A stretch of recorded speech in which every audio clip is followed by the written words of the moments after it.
nandito na naman lahat, no? Yeah. So, simulan na uli natin.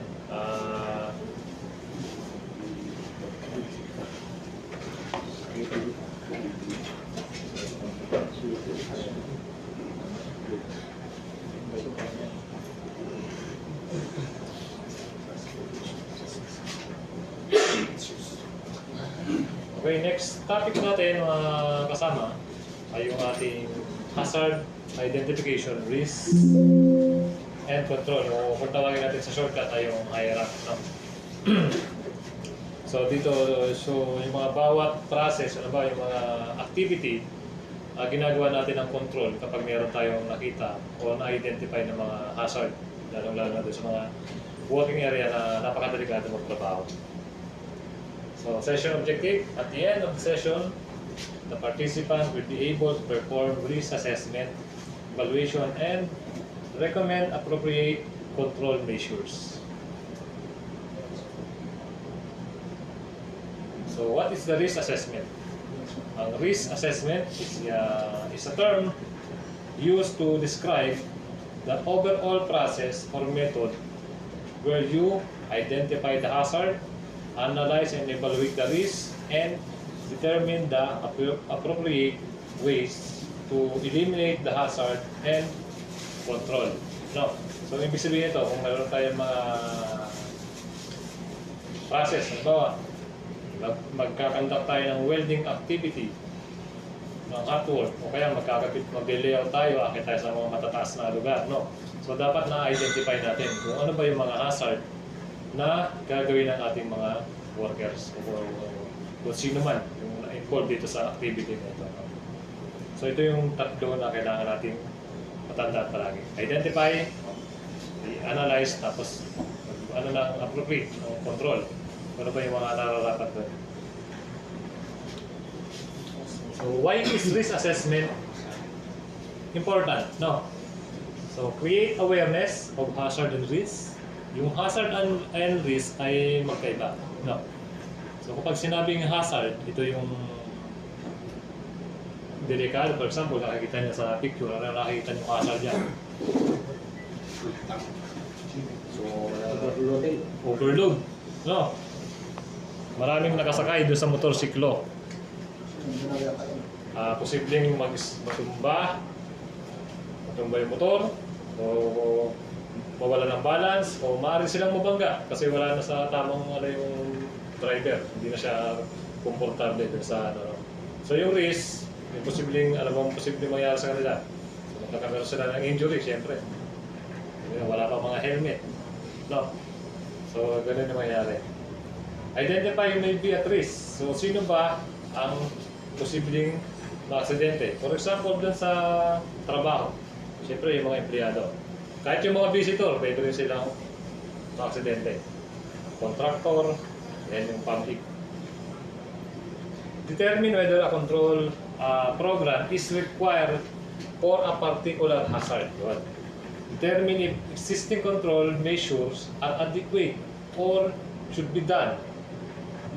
Prevent injury, illnesses, especially when you're done at the design or planning of stage.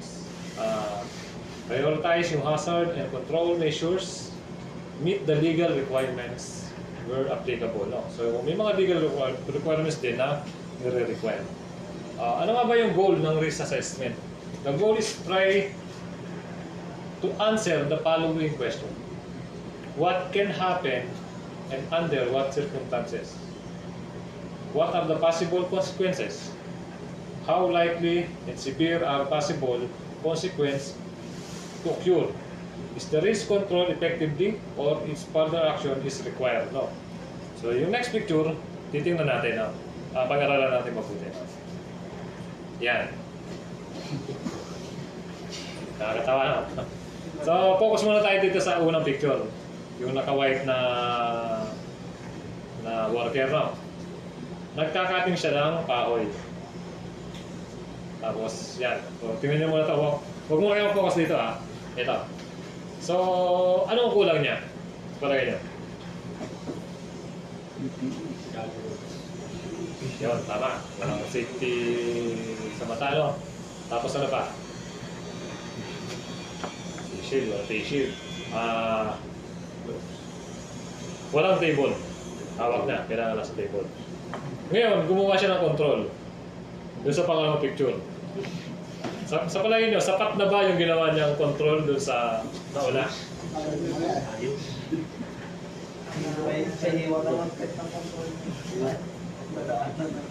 So, unang tingin pa lang, alam na natin na hindi sapat, no? At saka meron mali. Bakit? So, ang hinahanap natin PPE para sa mata. Pero pinrovide niya ay yung ear map, no? Tapos, sabi dito, kailangan may table. Ayun, may table naman. Kaso tao nga lang. Ano? So, dito, pinag-aaralan, hindi sapat na may kumilos ka lang, na gumawa ka ng control. Pero dapat tama dun sa naunang hazard, no? So, kasi meron tayong mga Pilipino, pag sinabing ito hindi nawawala sa atin, yung mga pwede na yan, yung mga ganyang option, no? So, sapat na yan. So, mali yun. Kailangan, pag-aralan natin mabuti, no? So, ano ba yung kulang? So, mamaya ano natin yan, no? Okay. When should that risk assessment to be done? So, kailan daw natatapos?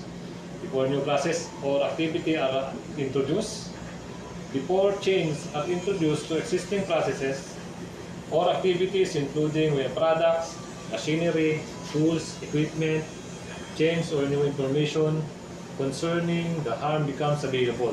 Tapos yung hazards kapag na-identify natin.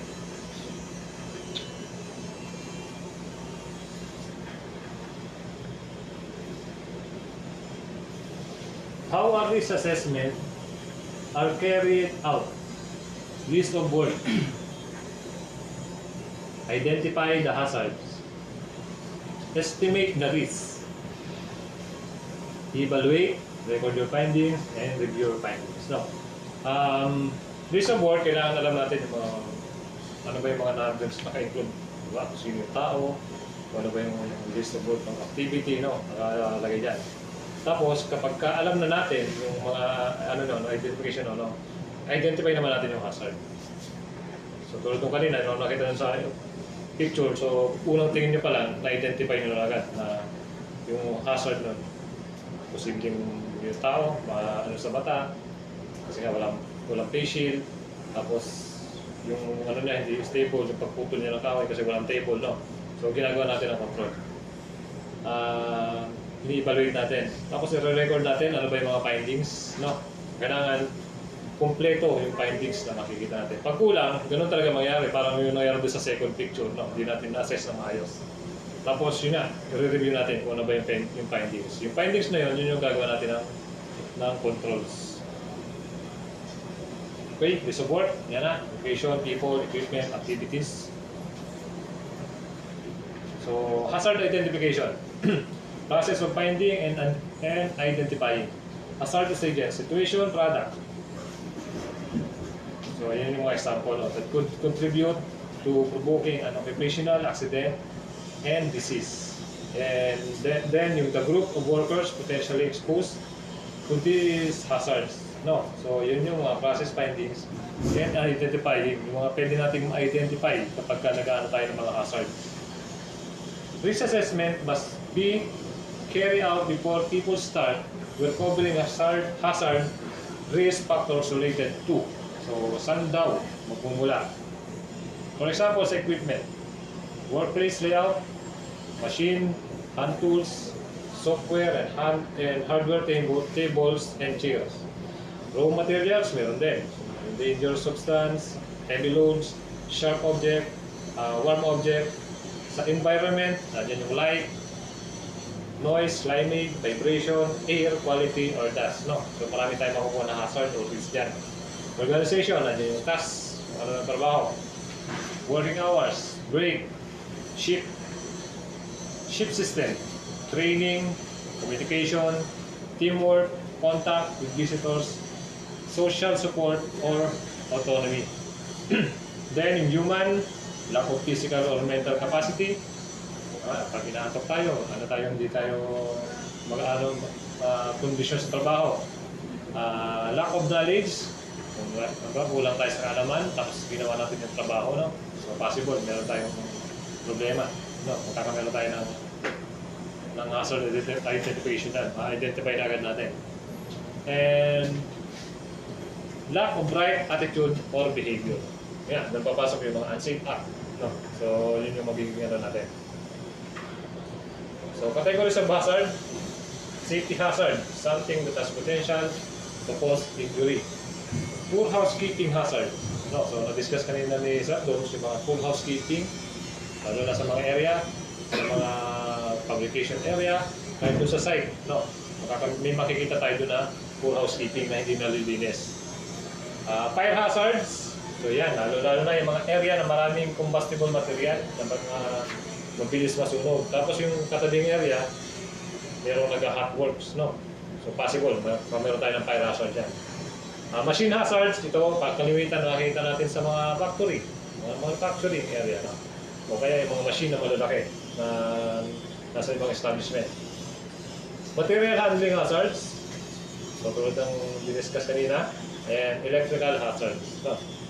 Ito, alam ko, aware kayo, electrical hazards. Alam natin, nakikita natin yung mga open wires, o yung mga pwedeng magpagmula ng electrocution, no?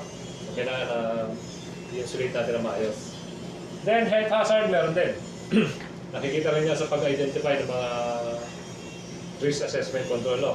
So, health hazard, inhalation activity, yung chemical hazard, sample yung fumes, gas, dust, tapos physical hazards, so yung noise, vibration, illumination, extreme temperature.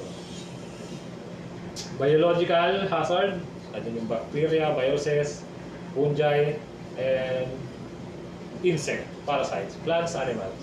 Ergonomics, so possible din, no? Kahit nasa office tayo or nasa warehouse, yung ergonomics nagiging problema rin.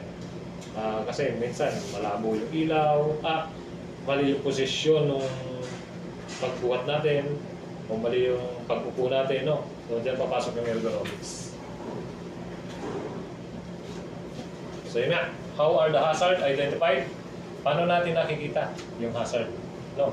So pag nandito tayo, hindi talaga natin makikita. Kailangan pupuntahan natin sa site, no? So dyan papasok yung walkthrough or inspection. Inspect natin yung lugar, no? Kung ikaw si supervisor, halimbawa, ikaw ay safety officer, so duties and responsibilities, makita natin. Review the process, review of process involved. So ano ba yung proseso ng trabaho na gagawin? I-review natin yan para mas lalo natin ma-identify. Knowing the raw materials, use product and byproduct, gathering workers' complaints. So importante ito yung complaints ng worker. Minsan kasi hindi natin napapansin yung concern nila, no? Pero yun pala, mahalaga pala yun. So doon, makakakuha na tayo, no? May identification agad tayo ng hazard. Tapos yun, safety data sheet. For example, makikita natin yan sa mga label, o sa mga chemicals, no? Meron yan. Kahit sa mga instruction. Okay? Additional, to be sure that all hazards are found, include non-routine activities such as maintenance, repair, or cleaning. Type test. Now, look, accident, incident, near-miss records. Yung mga near-miss records, bihira natin makakita ng ganitong report, no? Pero dapat ito nire-report. Magbigay tayo ng example ng near-miss na nangyari dito, no? Yung mga bumabagsak, halimbawa na object, tapos walang tinatamaan na tao. So, hindi siya na-record as accident, pero near-miss siya, no? Near-miss siya to accident. No, pero incident, partner siya ng incident. Kasi nga, may nangyari na abnormality sa area, no? So, hindi naman normal na may nalalaglag palagi, no? So, kaya, dapat nare-record natin yung mga near misses. Include people who work off-site, or either at home or other job site. Look at the way the work is organized to be done. Look at the foreseeable unusual condition, for example, the possible impact on hazards control procedure that may be unavailable in emergency situation, power outage. So yun yung mga additional sa ako lang. Okay, assessing the risk. what do we really mean by risk? No? So yung hazard, ito yung kanina, no? So sa risk, how do you know if the hazard will cause harm poses at risk? No? So mamaya meron yung computation kung paano natin ano yung kung kano ba kalala yung possible na maging risk sa tao na gumagawa. No? So its hazard should be study and determine the level of risk. And to research the hazard, you can look at product information, manufacturer documentation, past experience, knowledge from workers, etc. etc. Industry codes and practice, best practice, health and safety material about the hazard such as safety data sheets, research study, or other manufacturer information, and information from the reputable and organization. So, napakaraming paraan para malaman natin kung gaano kalala, ano yung risk niya. O kung paano natin siya malalaman yung probability and severity. No?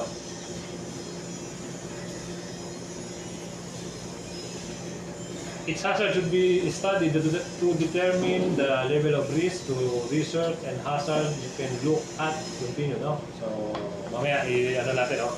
Okay, dito sa next slide, makikita natin yung risk level, kung paano natin siya, paano yung lugar, no? So, risk is the combination of the likelihood of hazardous event occurring and the consequence of the event. Sabi dito, risk is equal to probability and severity. So, mamaya, i-ano natin isa-isa ito, no? Kung paano siya natin i-discuss, no? Okay, yan. So, tingnan lang natin yung mga picture, no? So, merong mababa, merong mas mataas na risk. Okay? So, ito yung sample ng picture para mas madali natin maunawaan. So, yan. Sabi dito, identify daw yung risk. Dito sa picture. Sino nakakita ng risk dyan? Wala pa, no? Kasi wala pa namang tao. Ngayon, lagyan natin ng tao. Ang nakikita pa lang natin ngayon ay hazard pa lang. Ano? Tama? So, bakit natin nasabing hazard? Kasi may nakita kayong ano to? Hose ba to? Mulubit. Tapos timba. Tapos yung ladder, pwede bumagsak. No? Tapos yun, may parang bukay. No?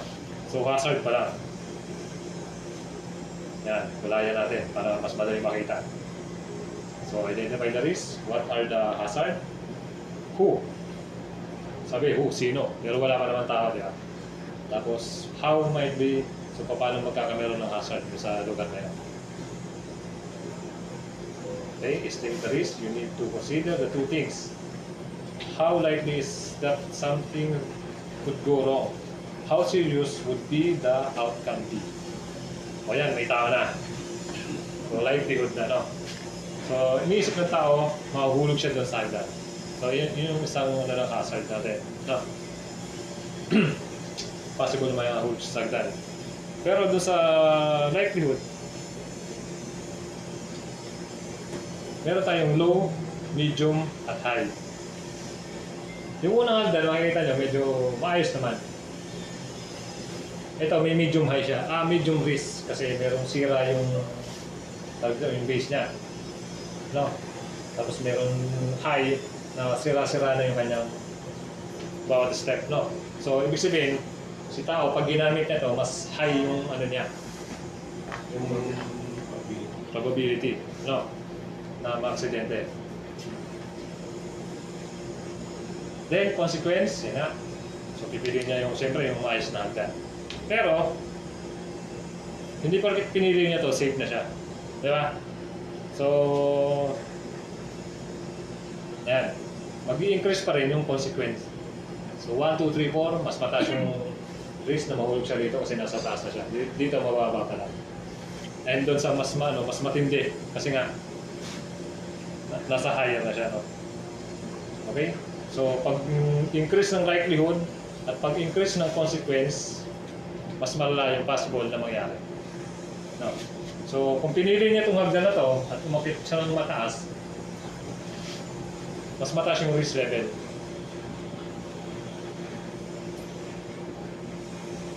Okay, so ito yung example. High probability and high severity. So dito tayo tatama. So ang ginagawa kasi ng kaya tayo nagre-risk assessment para mapababa yung risk level. So dapat nandito lang palagi. Ano? Hindi talaga nawawala. Bumababa lang, no? Yung risk natin. Pero at least kahit paano mas safe yung tao, no? So probability, simulan natin. Ratings in the example represent high, likely to be experienced once or twice a year by an individual. Medium, may be experienced once every 5 years by an individual. Low, may occur once during working at lifetime. So, yun, habang gumagawa ka. Then ito, severity, ito yung possible. Dalawa, yung major fracture, poisoning, significant loss to blood, serious head injury or fatal disease. And pagbubay natin ng konti, sprain, localized burn, dermatitis, asthma, injury, days of work. No, injury requiring days of work. Then yung pinakamababa, an injury that require first aid only, short-term pain, irritation, and dizziness. No. So kaya natin kinukompute yung risk matrix niya is yun nga, para pagdating natin sa site, komportable tayo. Alam natin yung control na ginawa natin ay sapat na para dun sa process.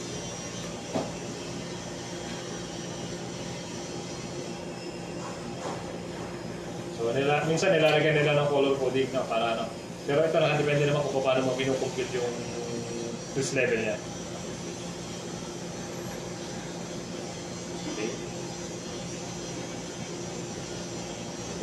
Minsan nga may very low risk, medium, high risk, and immediately dangerous yung kailangan talaga magpa-stop. No? So diyan, ma-identify na agad natin kung yung activity ba ay pwede natin ipago o bigyan ng working permit. No?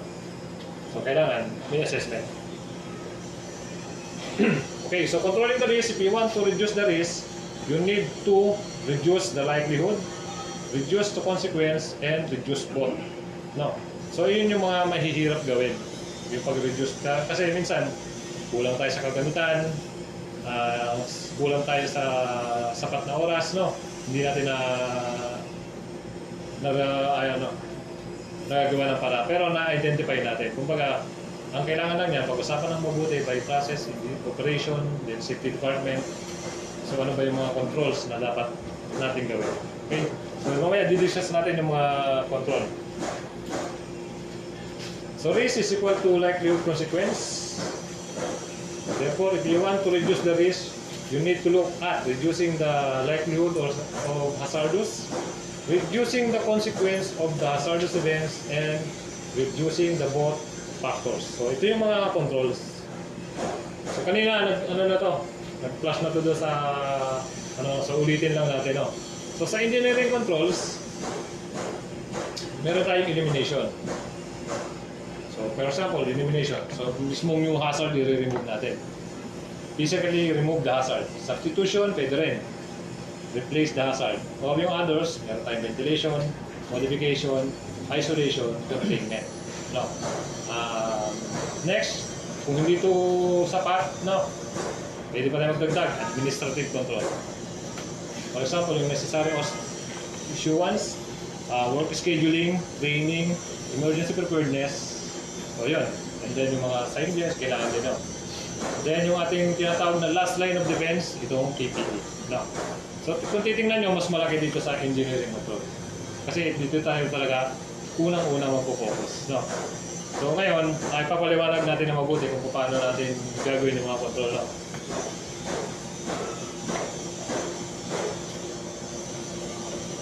Sige.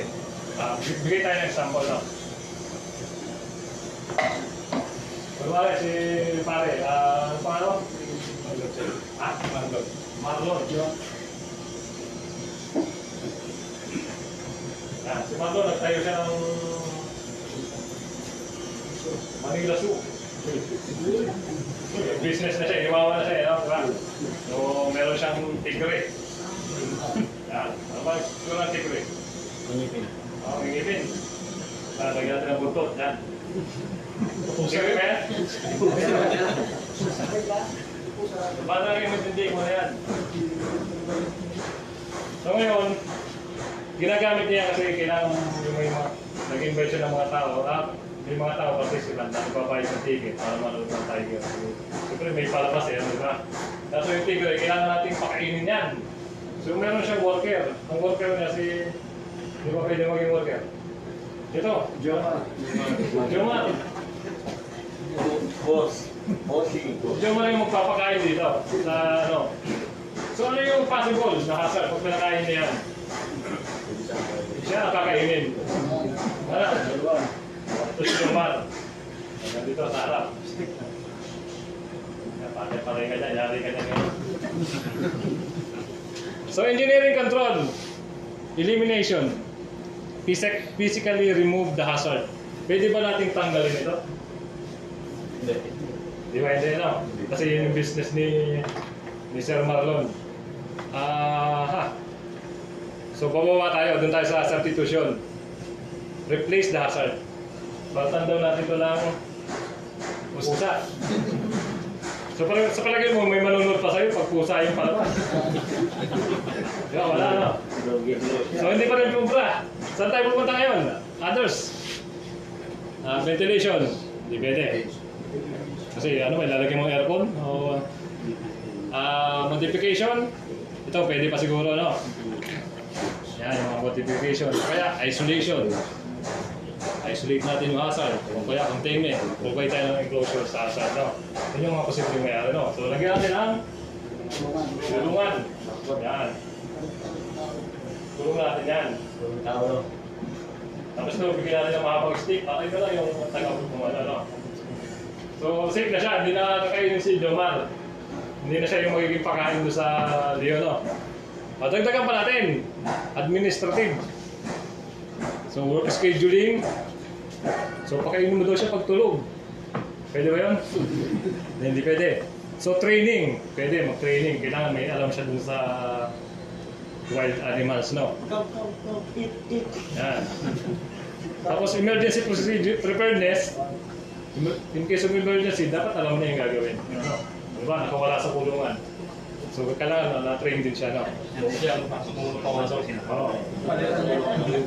Tapos syempre, lagi mo rin nasa inis na bawal lumapit ng mga bisita, no? Kasi ano ang delikado. At saka, so yun, nagamit na natin yung administrative, no? Then, doon na papasok yung last line of defense, no? So, bigyan natin ito ng armor. Lagyan natin ng protective gear yan para pagka ano, marami mo makawala, hindi siya makakain, no?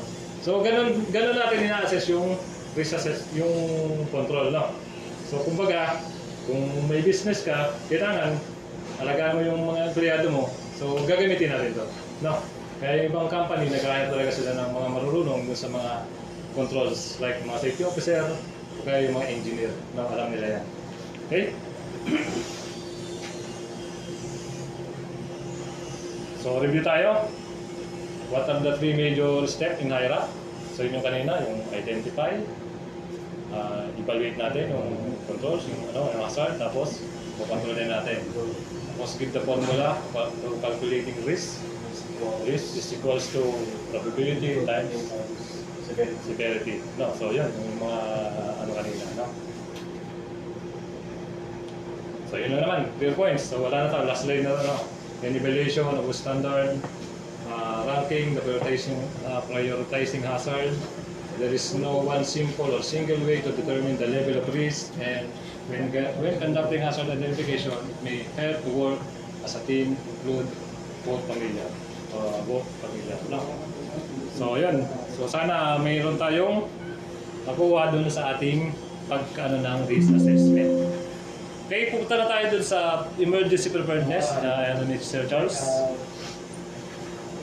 Nagilin ko ba ako?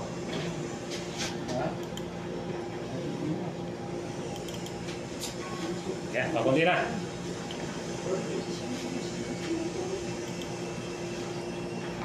Okay, sir.